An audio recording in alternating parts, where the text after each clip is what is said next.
ఇప్పుడు మనం 2025వ సంవత్సరం ఫిబ్రవరి నెల 1వ తేదీ నుంచి 28వ తేదీ వరకు ద్వాదశ రాశుల్లో 5వ రాశి సింహరాశి వారి జ్యోతిష్య బలం భూత భవిష్యత్తు వర్ధమానం ఎలా ఉందో మన జానకిరామ్ని అడిగి చూద్దాం. జానకిరామ్ సింహరాశి జాతకం బలం యోగం చదువు విద్య ఉద్యోగం వ్యాపారం అనుకున్న కోరిక చేసే పనిది నమ్మిన పనిది అడవపడ్డ పనిది చేసే పనిది ఎలా ఉంది, దేశ సంచార యోగ బలంది, విద్య విషయంది, ఆరోగ్య విషయంది, సంసార విషయంది, మునా విషయంది, దాన విషయంది, వాంగ విషయంది చూడు.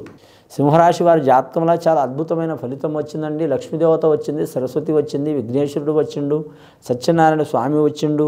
వారి జాతకంలో చూడాలంటే మాత్రం సంతోషిమాత వచ్చింది, సత్సంతాన కారకురాలు సంతోషిమాత. మరి జ్యోతిష్యం మీద చాలా వరకు మాత్రం సింహరాశి వారికి చాలా శుభ ఫలితాలు కలిసి వచ్చే అవకాశాలు ఉన్నాయండి.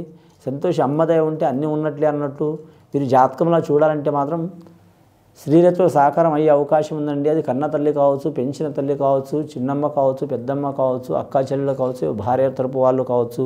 ఒక మనిషికి 5గురు మాతలతో సమానం.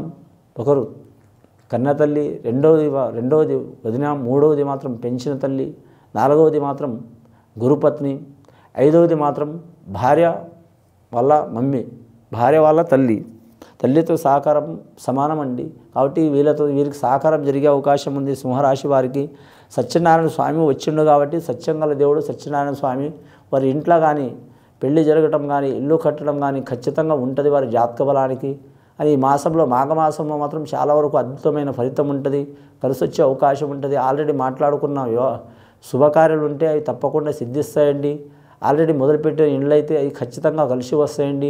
ఆల్రెడీ కొన్ని ఇండ్లు కట్టి పెండింగ్లో పడి డబ్బులు లేక ఇబ్బంది పడటం కానీ, ఏదైనా ఆటంకం రావటం కానీ, ఇతరులు ఇబ్బంది పెట్టడం కానీ ఇటువంటి సమస్యలు ఉంటే అవి తొలగిపోయే అవకాశం ఉంటుందండి.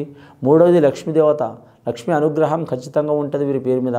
లక్ష్మీ అనుగ్రహం కలిసి ఉండటం అంటే కోట్లు ఉండటం అని కాదు. వీరికి ఏదన్నా ఒక రకంగా మాత్రం ఎవరో ఒకరు సహకారం చేస్తూనే ఉంటారు. డబ్బు పరంగా బ్యాంకు లోన్ కావచ్చు, లేదా రుణం తీయటం కావచ్చు, లేదా వీరు కష్టపడ్డ సొమ్ము కావచ్చు, లేదా మాత్రం ఏదైనా ఒక రకంగా వీరికి ధనం అందే అవకాశం ఉంటుందండి.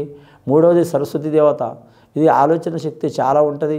వీరు ఇంటి కోసం ఎంత తాపత్రయపడతారో 100కు 100%, అలాగే బయట పనుల కోసం కూడా 100కు 70% తాపత్రయపడే అవకాశం ఉంటుంది. విజయం సాధించే అవకాశం ఉంటుంది.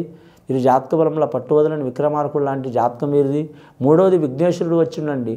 విఘ్నేశ్వరుడు అంటే వీరు జాతక బలంలో చూడాలంటే మాత్రం ఎన్ని ఆటంకాలు వచ్చినా సరే అనుకున్నది సాధించే అవకాశాలు ఉంటాయండి. ఇంకా వీరికి చాలా ఏమైనా ఆటంకాలు ఉంటే మాత్రం ఆ గణపతికి ఖచ్చితంగా మాత్రం 21 రోజులు పూజ చేయటం మంచిదండి, రోజుతో కలిపి.